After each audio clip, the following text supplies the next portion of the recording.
El día de hoy nos encontramos acá en la comunidad de Chatineá primero, precisamente aquí por una invitación que nos hicieron los comunitarios de esta localidad.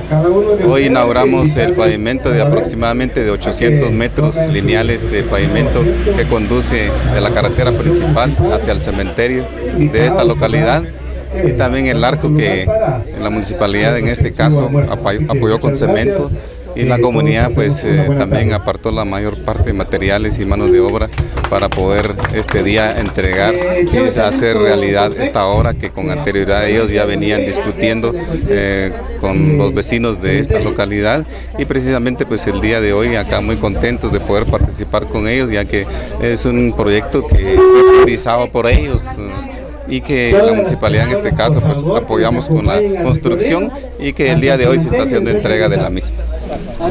Y agradecemos a Dios, pues la comunidad de las 8 comunidades pues nos apoyaron bastante, y también la municipalidad, la corporación también nos echó la mano para que sí, fue tripartito el trabajo.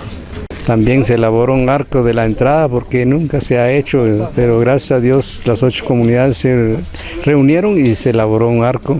Ahí se va el nombre de la entrada. ¿A cuántas comunidades beneficia este proyecto? 8.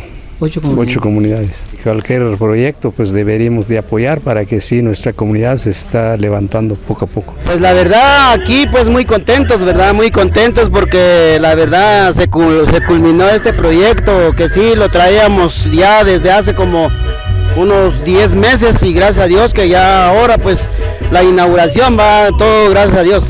¿Qué es lo que se inaugura?